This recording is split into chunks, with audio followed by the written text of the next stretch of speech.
camino, hoy la vi.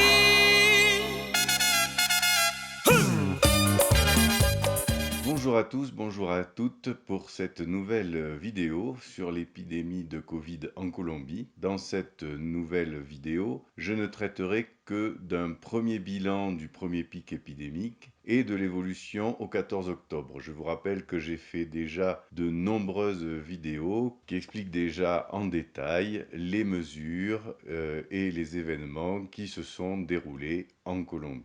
Donc ce graphe me permet de vous expliquer l'évolution générale de l'épidémie. Tout d'abord, nous avons eu le haut du pic à peu près au début août, et depuis le début août, eh bien, vous voyez que l'évolution des décès journaliers diminue, mais cette diminution s'est arrêtée à peu près fin septembre, et depuis, elle forme un plateau à peu près à 150-160 morts par jour. Donc cette courbe représente l'état actuel de l'épidémie au niveau national. Alors au niveau national, le bilan actuel est de 28 300 décès au 14 octobre. Aujourd'hui, par exemple, il y a eu 165 décès. Au niveau des chiffres, il y a un certain nombre de problèmes que je voudrais un petit peu souligner pour essayer de se faire une meilleure idée des véritables chiffres de cette épidémie. Alors tout d'abord, le nombre de cas positifs par jour de 8400. Il est évidemment très en dessous du nombre réel puisque le nombre de tests est insuffisant depuis déjà le mois de juillet. On a à peu près 23 000, 25 000 tests par jour. Cela représente une positivité à peu près de 36%. Donc on imagine bien qu'il y a un très grand nombre de cas positifs qui échappent au test. Le chiffre de 8 500 positifs par 24 heures est en deçà de la réalité, sachant que de plus, ces positifs sont des personnes qui ont été testées il y a parfois très longtemps, car il y a aussi un gros retard dans les résultats des tests. Alors, un autre problème, c'est la réalité de ce nombre de décès total. Nous avons pour ça une évaluation qui peut être faite grâce au rapport du DANE, qui nous donne la mortalité générale. Le dernier rapport nous la donne jusqu'au 27 août.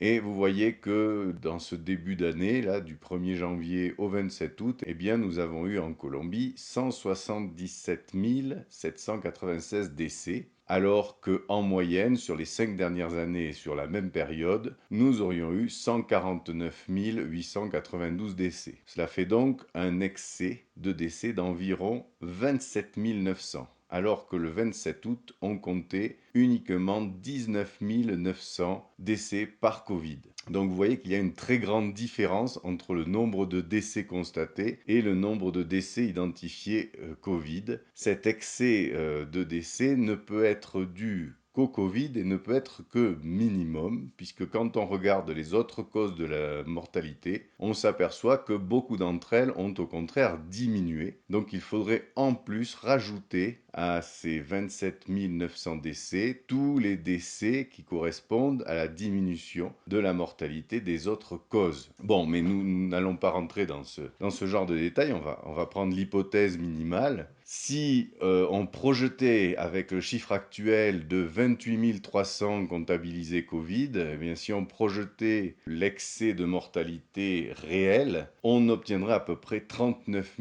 676 décès liés au Covid. Et on ne voit vraiment pas quelle autre cause pourrait compenser ou pourrait expliquer cet excès de mortalité à part le Covid. Vous voyez qu'on est quand même dans des chiffres extrêmement éloignés des chiffres officiels. Il est évident que le gouvernement n'a pas intérêt à divulguer des chiffres trop importants et un bilan sanitaire trop négatif. Donc quand on lit par exemple le rapport du DANE pour essayer de comprendre quelque chose d'extrêmement difficile, parce que évidemment ils tournent autour du pot, ils ne disent pas, ils parlent de décès suspects. Donc des décès suspects, qu'est-ce que ça veut dire? Eh bien on peut quand même faire l'hypothèse que c'est des décès Covid parce qu'il n'y a pas d'autres cause de mortalité qui a augmenté cette année. Voilà, donc ça nous donne un petit peu une idée de la fiabilité très réduite de ces chiffres colombiens et de l'extrême gravité de cette épidémie on va le voir de suite, voilà, telle qu'elle est comptabilisée actuellement, on retrouve un taux de mortalité lié au Covid de 517 par million d'habitants, ce qui, si on le ramenait à la réalité des chiffres de l'excès de mortalité, eh bien serait plus du 650 qu'autre chose, et du coup on se retrouverait finalement avec un bilan à peu près identique à la moyenne des pays andins et des États-Unis. Vous voyez qu'il y a le Pérou évidemment qui a subi une épidémie extrêmement grave avec une déficience forte du système sanitaire péruvien, et on est à peu près à on est à plus de 1 pour 1000, là c'est pas le cas sur ce schéma, mais on est à plus de 1 pour 1000 en taux de mortalité Covid au Pérou cette année. Bon, voilà ce que nous donne un petit peu le ministère de la Santé colombienne. Le top 10 des municipalités avec le plus gros taux de Covid. Vous voyez que Leticia a été le plus touché, 3522 par million d'habitants. Donc c'est plus que la ville la plus touchée au monde qui est New York, qui est à peu près à 2800 par million d'habitants. Donc c'est une partie de la Colombie qui a été touchée en premier. Du coup, on n'avait pas encore mis en place beaucoup de mesures sanitaires. Et en plus de ça, le système hospitalier de Leticia a complètement dysfonctionné. Un des deux hôpitaux a fermé même pendant quelques jours. Donc il y a eu de grande mortalité à la maison. Et voilà, ça donne à peu près une idée si on a un système hospitalier complètement dépassé et qui est incapable de soigner les malades, de ce qui peut arriver. Ça peut aussi donner des idées à la France,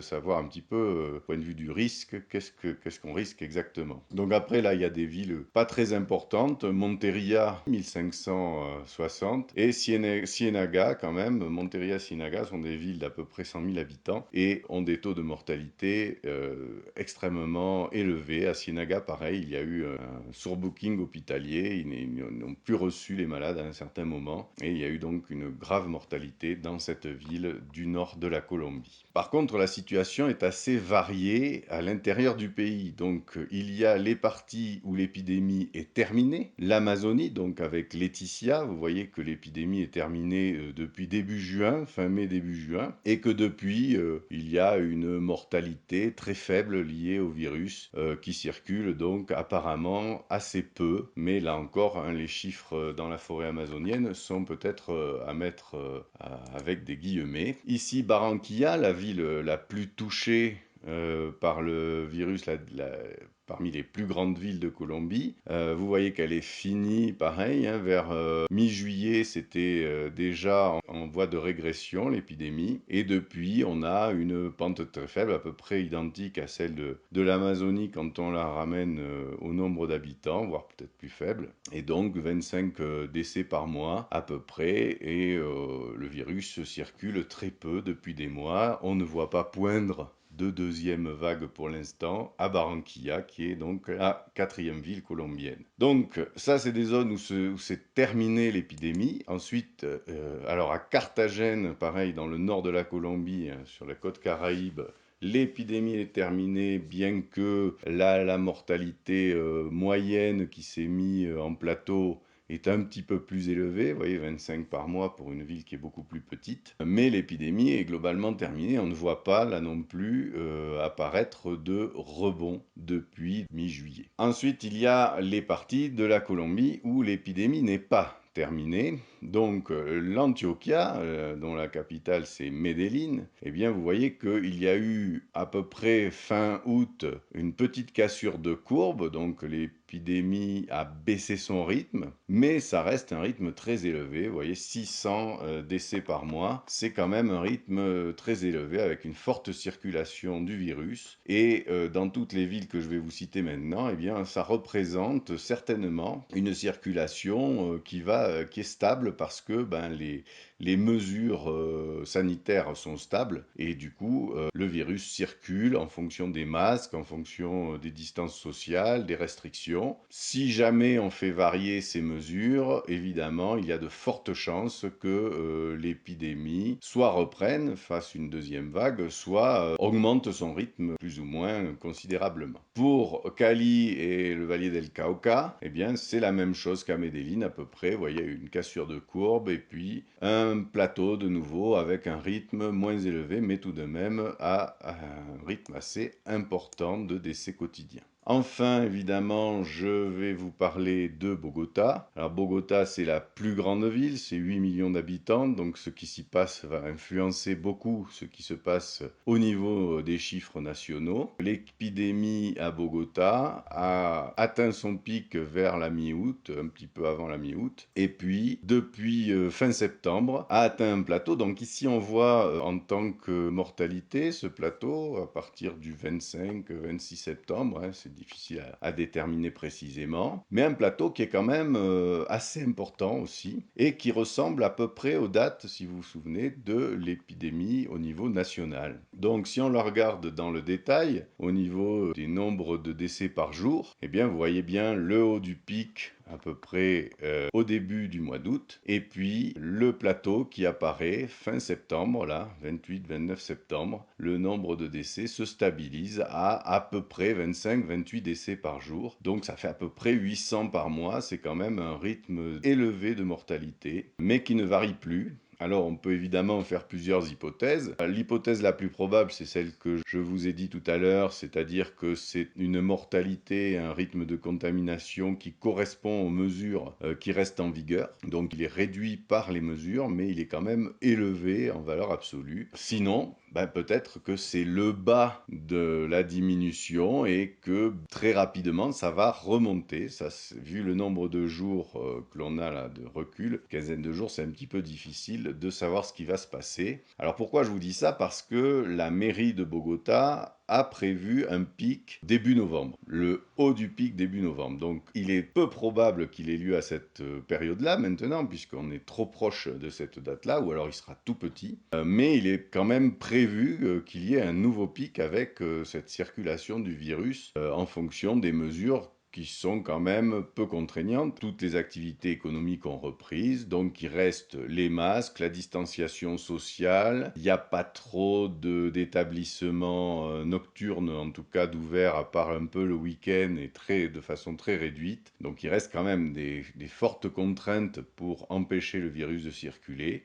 Peut-être que cela se maintiendra ainsi pendant quelques temps. Je ne sais pas combien non plus la population va tenir avec ces masques et toutes ces contraintes qui se poursuivent. En particulier, évidemment, il n'y a pratiquement pas, on m'a dit aujourd'hui, là, un chiffre, il n'y a pratiquement pas d'établissements scolaires ouverts. Les universités n'ont pas réouvert. Donc ça aussi, ça réduit beaucoup dans une population très jeune, une ville extrêmement universitaire qu'est Bogota. Ça réduit beaucoup la circulation du virus. Voilà, donc on peut vérifier avec des indicateurs un peu plus précis, parce que vous savez bien, vous l'avez vu en France, même si au début certains vous racontaient un petit peu le contraire, que c'est pas la mortalité que l'on voit en premier, c'est plutôt ce qui se passe dans les hôpitaux. Effectivement, ça se confirme ici, là, voilà les lits en soins intensifs. Les lits en soins intensifs, donc une baisse jusqu'à peu près vers le 23 septembre et une stabilisation, hein, l'occupation est à peu près stable depuis le 23 septembre. Vous voyez qu'au niveau du taux d'occupation, par contre, c'est très correct. On a encore une marge, on avait atteint les 90% d'occupation au plus haut du pic.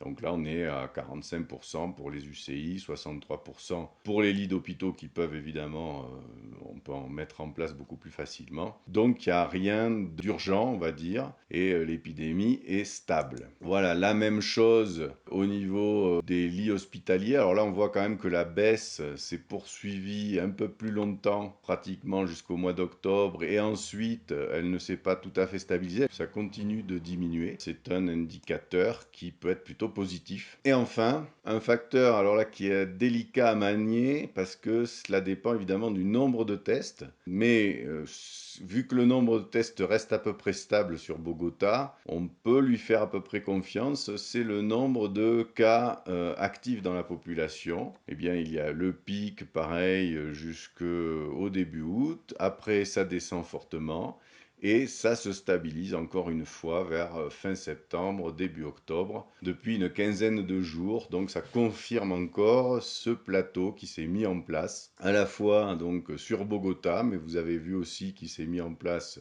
au niveau national aussi. Donc sur Bogota, la situation est stabilisée, on va dire, mais le virus circule encore beaucoup. Voilà, donc je vous engage, si vous voulez des informations sur les mesures qui avaient été prises en Colombie auparavant, à voir les autres vidéos. Sur Bogota, il y a eu beaucoup de mesures de prise différentes et variées. Il y en a encore beaucoup. Je les décrirai peut-être dans la prochaine vidéo quand j'aurai plus le temps. Vous verrez qu'il y a quand même de l'ingéniosité, parfois un peu exagérée au niveau des mesures prises à Bogota. Je vous remercie beaucoup et à la prochaine vidéo. Au revoir.